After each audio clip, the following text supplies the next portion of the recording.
when I watch some of this material, I do recognize a similar aspect to their dialogue is somebody like Paddy Chayefsky. In the name of all us perverts. Paddy Chayefsky é o único roteirista a vencer 3 Oscars de melhor roteiro e escrevendo sozinho essas histórias. Em um outro vídeo eu pretendo contar a vida desse grande escritor, mas hoje eu quero te mostrar aqui 3 lições que o Paddy deixou pra gente, cada uma melhor do que a outra, e é claro, eu deixei a melhor para o final. Então, vamos para a primeira. A primeira lição que o Paddy nos ensina é escrever pequenas histórias, pequenos contos dos nossos personagens. Ele escrevia pequenas histórias, pequenos contos, de 1, 2 páginas no máximo, e até de forma literal, não era da forma de roteiro. Dessa forma, ele conseguia criar personagens mais profundos, porque cada vez ele conhecia mais os personagens. Ele também entrava mais no mundo da história. Então, quando ele sentava para escrever o roteiro propriamente dito, ele escrevia de uma maneira mais assertiva e de uma maneira mais rápida. Muitos criticam, falam que isso é desnecessário, uma perda de tempo, uma perda de energia. Eu não acho. Eu acho que é um bom exercício, porque quem é escritor gosta de escrever. Mas o que você acha? Você acha que esse método pode realmente melhorar a sua história, melhorar até a velocidade que você escreve a sua história? Deixa aqui nos comentários que eu quero saber. E por que não tentar experimentar esse método da próxima vez que você for escrever uma história? Fica aí a dica. A segunda lição que o Paddy Chayefsky deixou para nós roteiristas é: personagem precisa merecer textão.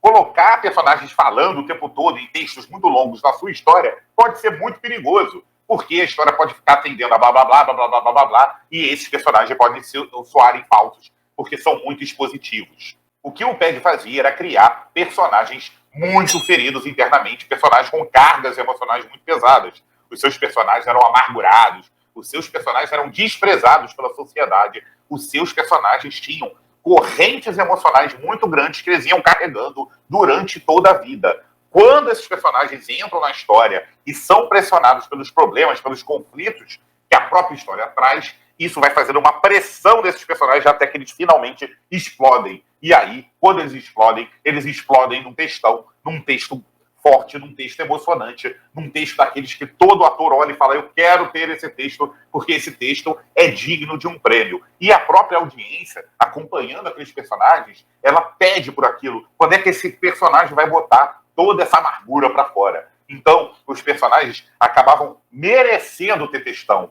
e não ficavam lá fazendo textão o tempo todo, fazendo discurso o tempo todo, sem motivo nenhum. Essa técnica é tão boa, tão boa, tão boa, que o Aaron Sorkin, que é um dos grandes roteiristas da atualidade, utilizou uma versão dela no filme Questão de Honra. No filme, o coronel, interpretado por Jack Nicholson, é tão pressionado e questionado por suas atitudes que explode em um discurso e acaba confessando o crime.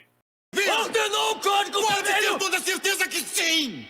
Então, você pode usar esse tipo de técnica, esse tipo de construção nas suas histórias, caso você queira esse momento grande e dramático aonde o personagem faz um textão e aí o ator vai olhar e vai falar: que personagem bacana, eu quero interpretar esse cara. Vamos agora para a terceira lição. O Paddy chamou a nossa atenção de como a gente se percebe como escritor. Ele dizia que o escritor não deve pensar a escrita como arte, mas deve pensar a escrita como trabalho. Se você pensa a escrita como trabalho, isso pode ser um grande ganho. Isso permite que você sente na frente do computador todos os dias. Um dia você vai entregar um texto excelente e outro dia você vai entregar um texto ruim. Mas isso não importa, porque é assim que funciona no trabalho e é assim que vai funcionar na sua escrita. Depois, de qualquer forma, você pode editar o seu texto ruim e você pode dar o seu texto ruim para outra pessoa editar, assim como num trabalho, assim como numa linha de fábrica, onde uma pessoa vai fazendo uma coisa, outra pessoa vai fazendo outra e outra pessoa vai fazendo outra. Se você pensa a sua escrita como arte,